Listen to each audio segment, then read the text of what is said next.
జిల్లా గిరిజన అభివృద్ధి శాఖ ఆధ్వర్యంలో 10వ తరగతి విద్యార్థులకు అవగాహన సదస్సు కూడా ఏర్పాటు చేశారు. ఈ నేపథ్యంలో మనతో మాట్లాడడానికి అధికారులు ఉన్నారు. వాళ్ళని అడిగి మరిన్ని విషయాలు తెలుసుకుందాం. సార్ నమస్తే సార్. ఎలాంటి 10వ తరగతికి ఎలాంటి ప్రేరణ అవగాహన సదస్సు ఏర్పాటు చేశారు? ఈరోజు మా జిల్లా అధికారి అయినటువంటి చతురు సార్ గారు జిల్లాలో ఉన్నటువంటి హాస్టల్ విద్యార్థులకు, అదేవిధంగా ఆశ్రమ పాఠశాల విద్యార్థులకు, బెస్ట్ అవైలబుల్ స్కూల్ విద్యార్థులకు అందరికీ కూడా, అమ్మాయిలకు అబ్బాయిలందరికీ కూడా అంబేద్కర్ కళాభవన్లో ఒక కార్యక్రమాన్ని ఏర్పాటు చేశాడు. 10వ తరగతి విద్యార్థులకు ప్రేరణ మరియు అవగాహన సదస్సును ఏర్పాటు చేయడం జరిగింది. ఈ కార్యక్రమానికి మా జిల్లా అధికారి గారు అడిషనల్ కలెక్టర్ సార్ గారిని పిలవడం జరిగినది. ఆ సార్ గారు వచ్చి ప్రారంభించి వెళ్ళడం జరిగినది. విద్యార్థులకు అందరికీ విషయ విశ్లేషణ ఉన్నటువంటి ఉపాధ్యాయులతో చాలా చక్కగా వివరించడం జరిగినది. విద్యార్థులందరూ కూడా చాలా సాటిస్ఫాక్షన్గా ఉన్నారు. అదేవిధంగా ఈ యొక్క 10వ తరగతికి విద్యార్థులకు ఎలా చదవాలి, ఎలాంటి ప్రశ్నలు రాబోతున్నాయి, ఎలా ఆన్సర్స్ చేయాలి, ఎంత రాయాలి, ఏ విధంగా చేయాలి అనేటటువంటి విషయాలపైన ఇక్కడ ఉన్నటువంటి విషయ విశ్లేషణ చేసేటటువంటి ఉపాధ్యాయులు అందరూ కూడా చాలా చక్కగా బోధించడం జరిగినది. అదేవిధంగా కాకుండా విద్యార్థులు కూడా ఈ విషయాన్ని అడిగితే చాలా చక్కగా బోధించారు, చాలా మంచిగా ఉన్నదనే విషయాన్ని కూడా వాళ్ళు మనకు చెప్పడం జరిగినది. అయితే ముఖ్యంగా ఈ అవగాహన సదస్సుల్లో కూడా చాలామంది ఇప్పుడున్న జనరేషన్లో చాలామంది ఫోన్లకు కూడా అటాచ్మెంట్ ఎక్కువగా చేస్తుంటారు. అయితే ఈ నేపథ్యంలో వాళ్ళకు ఆ ఫోన్ నుంచి డైవర్ట్ కానీ విద్యా పుస్తకాలపైన ఎలాంటి అవగాహన కూడా, దానిపైన కూడా మీరు ఎలాంటి అవగాహన ఇస్తున్నారు? అయితే వాస్తవానికి వచ్చేసిందనంటే ఇప్పుడు వారికి ఫోన్స్ అనేటటువంటి అవసరం లేదు. కానీ ఇప్పుడు ఉన్నటువంటి సిలబస్ ప్రకారము మొన్ననే ఆ డిఈఓ సార్ వాళ్ళు విద్యకు సంబంధించినటువంటి ఒక ప్రాజెక్టు ద్వారా ఒక పుస్తకాన్ని ఇచ్చారు. దానిలో ఏంటంటే దాన్ని స్కాన్ చేయాలి. ఒక బొమ్మ ఉంటే దాన్ని స్కాన్ చేస్తే ఒరిజినల్గా అది మనకు కనపడుతుంది. దాని గురించి ఎక్స్ప్లెయిన్ జరుగుతుంది. సో అలాంటి దానికోసం అవసరం తప్ప మిగతా వాటి కోసం అవసరం లేదు. విద్యార్థులకు కూడా చెప్పడం జరిగినది.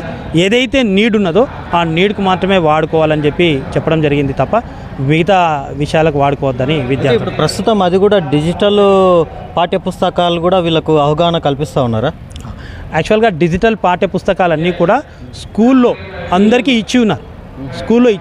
ఇవన్నీ కూడా హాస్టల్స్, ఆశ్రమ స్కూల్స్ కాబట్టి ముఖ్యంగా హాస్టల్ విద్యార్థులు ఎక్కువ ఉన్నారు కాబట్టి వీళ్ళకి ఆల్రెడీ తదితర స్కూళ్ళల్లో ఇచ్చి ఉన్నారు. ఆ డిజిటల్ పుస్తకాలన్నీ కూడా ప్రతి ఒక్క విద్యార్థికి అంది ఉన్నాయి. అమ్మాయిలకు కానీ అబ్బాయిలకు కానీ అందరికి కానీ అంది ఉన్నాయి. దాని ద్వారానే విద్యార్థులందరూ కూడా ప్రిపరేషన్ స్టార్ట్ చేశారు. అయితే ముఖ్యంగా అన్ని సబ్జెక్టులపైన కూడా ఇక్కడ ఎలాంటి సబ్జెక్టులపైన వీళ్ళకు ప్రేరణ, అదే మోటివేషన్ కూడా చాలా అవసరం 10th క్లాస్ విద్యార్థులకు. అది కూడా ఏ మేరకు చేస్తూ ఉన్నాం?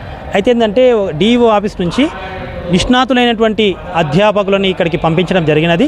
అందులో వారు ఎవరైతే క్వశ్చన్ పేపర్స్ తయారు చేయడానికి అర్హత ఉన్నటువంటి వ్యక్తులు, అదేవిధంగా వాళ్ళు ఆ సబ్జెక్టులో చాలా నిష్ణాతులైనటువంటి వ్యక్తులు వాళ్ళని ఇక్కడికి పంపించారు.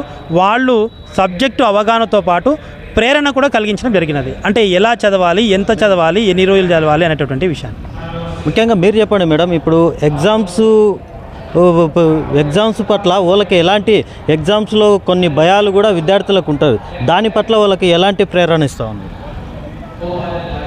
ఎక్కువ టెన్షన్ తీసుకోకుండా ఇష్టంగా చదవాలి, కష్టంగా కాకుండా ఇష్టంగా చదవాలి.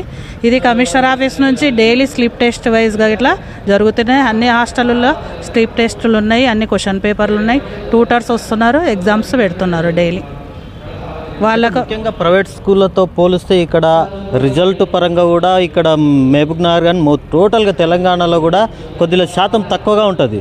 దానికి మీరు ఎలాంటి పాఠ్యాంశాలు కానీ వాళ్ళకు ఎలాంటి అవగాహన కల్పిస్తున్నారు? ఇప్పుడు గతంలో అయితే ఒక సబ్జెక్టు 2 days ఉండే, ఇప్పుడు కొంచెం హార్డ్ అయింది. ఒకే సబ్జెక్టు ఒకే రోజు ఉండడము, అది కొంచెం పిల్లల క్లాసు. దాన్ని ఉద్దేశించి హార్డ్ వర్క్ చేయమని చెప్పాము. అది ఇష్టంగానే, మరి హార్డ్ అంటే స్కూల్లో ఎగ్జామ్స్ పెడుతుంటారు, సండే రోజు ఇక్కడ పెడుతుంటారు.